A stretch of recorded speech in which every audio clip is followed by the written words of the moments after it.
ఈరోజు పప్పు అలాగే మామిడికాయ ఇంగ్లీష్ పచ్చడి. ఇది మా దొడ్లోదేనండి.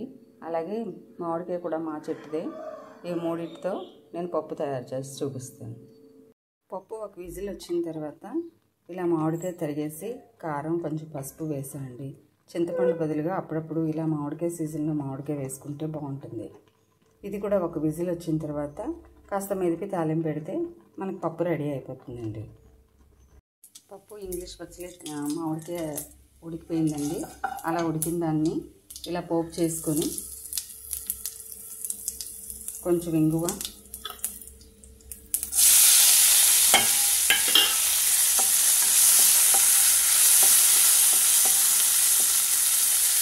ఇలా పోపు చేసుకోవాలండి.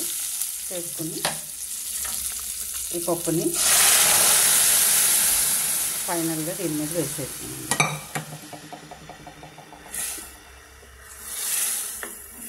ఇలా వారానికి 3-4 సార్లు కనీసం ప్రోటీన్ గురించి పప్పు అలాగే ఆకుకూరలు చక్కగా తింటూ ఉండాలి. రక్తహీనత లేకుండా ఉంటుంది. మనకు అన్నీ సంపాళ్ళలో అందుతాయి అన్నమాట.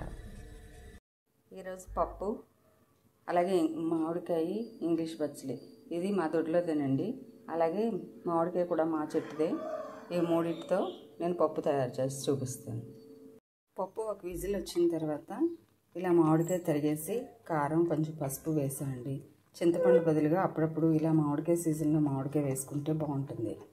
ఇది కూడా ఒక విజిల్ వచ్చిన తర్వాత కాస్త మెదిపి తాలింపు పెడితే మనకు పప్పు రెడీ అయిపోతుందండి. పప్పు ఇంగ్లీష్ పచ్చడి మామిడికాయ ఉడికిపోయిందండి. అలా ఉడికిన దాన్ని ఇలా పోపు చేసుకొని కొంచెం ఇంగువ,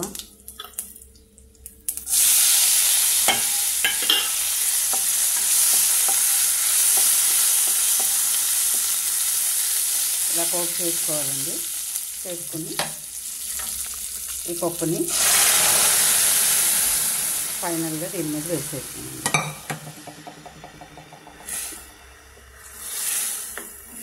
ఇలా వారానికి 3-4 సార్లు కనీసం ప్రోటీన్ గురించి పప్పు అలాగే ఆకుకూరలు చక్కగా తింటూ ఉండాలి. రక్తహీనత లేకుండా ఉంటుంది. మనకు అన్నీ సంపాళ్ళలో అందుతాయి అన్నమాట.